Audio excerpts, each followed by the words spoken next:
My name is Alan Olson, and I've been a lifelong rock collector. And about 15 years ago, I went to Montana on an agate collecting trip, and I got to know some local folks in eastern Montana, and I was able to buy a lease to a piece of private land, a ranch, and go out and collect dinosaur fossils off of it. And I spent a dozen summers between 1996 and 2007 in the Badlands collecting dinosaurs. Interesting place, Hell Creek. The Hell Creek Formation of eastern Montana is most people recognize it as the Badlands, and some call it the Makoshika. It's another name for it. It's the sediments there represent the last age of dinosaurs, the end of the Mesozoic. It was a time when the last great major extinction was happening right before what many people would call the current one. So, at the time, about probably about 2/3 of all life disappeared on the land and the sea. The dinosaurs all vanished. The ammonites all went away. Quite a few other animals suffered hugely, from the microscopic to the gigantic. When it was all done, the world looked very different. But in the meantime, the dinosaurs that lived in eastern Montana in the Hell Creek Formation were buried, and their bones were preserved, and minerals seeped through the ground along with the water and hardened those bones into stone. And now we find dinosaur skeletons littering the Badlands. They're really quite fragile for the most part. They've been through a process called permineralization, where the spaces inside the bone have been filled with rock, but the bone remains very much bone. So when they're exposed to the wind and the rain and the water, they tend to weather away pretty quickly. There's a very short window of time from the time that they are exposed till the time that they're little chunks of bone, what I used to refer to as bone meal, all over the ground. When you go out and walk through the Badlands, one of the first things that you realize is that many of the little pieces of rock and the gravel that you're walking on are actually pieces of dinosaur fossil. And of course, it isn't just dinosaurs that are there. It's like in most assemblages of fossils, there's usually a whole community of animals there, and that's true in eastern Montana, where we not only find the dinosaurs, Triceratops and Monosaurus and T-Rex, but we also find many alligators, crocodiles, turtles, amphibians, birds, small mammals. So, anyways, I got to spend a dozen summers out in this wonderland. It was all private ranch land. I started off with one ranch. It was not big as ranches go out there. It was 17 sections, and each section is a square mile. So it was 17 square miles of land. But that's not large as they go out there. The land is very, very poor, and it takes a lot of acreage to raise cows. It's like a different planet there. There's almost no trees. There's very little over about that high growing. It's all very, very short grass prairie and a lot of sage. Badlands breaks all over the hills where there's nothing growing, and you can see these big, beautiful colored stripes across the hills and balancing rocks, and it's in its own barren way, it's a beautiful place. I spent a dozen summers there. The first 2 years, I was able to camp. The first year, I was out in '96. I camped for 5.5 months in 2 tents out on a cow pasture.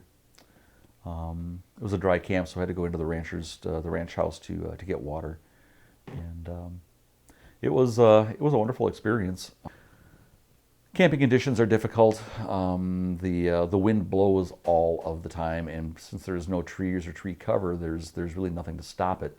The first year, I went through 5 tents that were destroyed by the wind. And I'd come back from a day of fossil hunting, and everything would be down in the coulee, and I have to go gather it all back up again and set what was left of the tent back up and deal with that. Some of the fossils, logistically, they were huge. A large femur can be 4 feet long and as big around as a fence post and weigh 150 pounds. It's not the kind of thing that I can move by myself frequently. It's a lot of these things I had to get help to do. But and as they got bigger, I mean, the scale of some of the stuff was just ridiculous. A Triceratops skull can be 7 feet long and 4 feet around at the frill.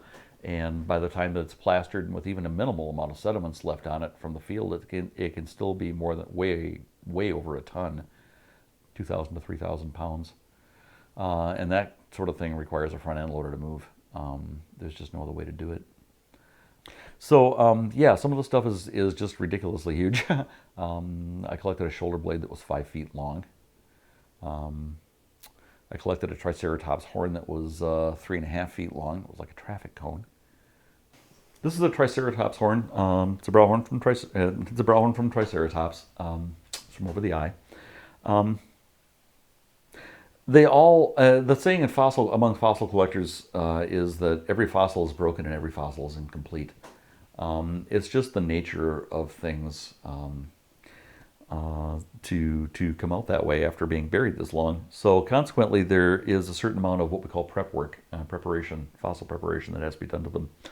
And with this one, I started off by opening up the jacket and cleaning off the extra loose soil that came along with the jacket. That came off very easily.